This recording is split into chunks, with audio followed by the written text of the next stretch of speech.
Homemade pancake easy எப்படி பண்ணுறது பார்க்கலாமா? வாங்க. இதுக்கு ஃபஸ்ட்டு ஒரு கப் மைதாவில் ஹாஃப் கப் மைதாவில் கொஞ்சம் பேக்கிங் சோடா போட்டு நல்லா வந்து கிண்டிட்டு நல்லா கிண்டிட்டு நெக்ஸ்ட் இது கூட வந்து ஹாஃப் கப் அளவு சுகர் சேர்த்துக்கலாம். 1/4 கப் சுகர் சேர்த்துக்கலாம். என்னால் அப்படியே பட்ட முடியாத ஸ்பூனால கொஞ்சம் கொஞ்சமாக போட்டு மிக்ஸ் பண்ணிக்கிறேன்.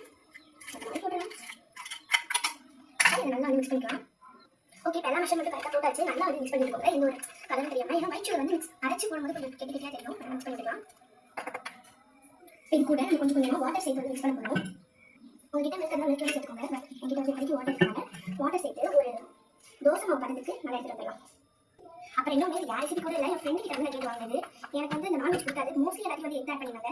அதனால வந்து கெஞ்சு கூத்தாடி ஒரு சிம்பிளாக பால் கூட எல்லாம் வந்து நான் கேட்டேன். என்ன கூட ஆனாலும் அனைத்து திட்டமும் என் ஃப்ரெண்ட்ஸ்க்கே போய் சேரும். அதுக்கு மட்டும் லைக் பண்ணுறேன்.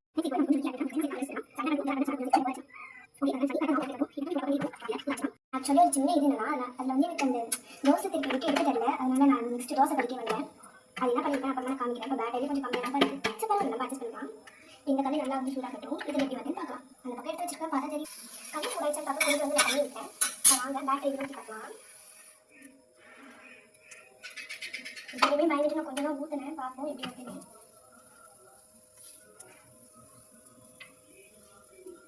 தண்ணி தெளிச்சப்போ அப்படி புஷ்ஷனிச்சு கடைசியில் ரொம்ப நேரம் படம் ஒரு வழியாக திருப்பி போட்டால் இதாவது நல்லா வந்தது. மனசு கொஞ்சம் திருப்தியாக இருந்தது. இது அந்த கலருக்கு கொஞ்சம் கொஞ்சம் வந்தது.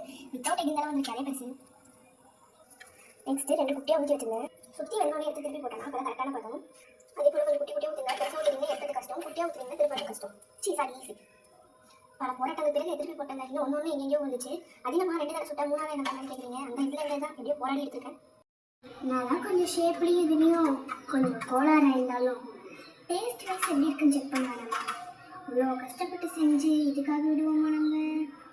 அப்படியே இதுக்கு மேலே ஹனியை ஊற்றி வெளியில் இருக்கிற கிளைமேட்டுக்கு எடுத்துகிட்டு போய் ஸோ அது எப்படி இருந்தாலும் டேஸ்ட் வைஸ் செம்ம. நீங்களும் ட்ரை பண்ணுங்க.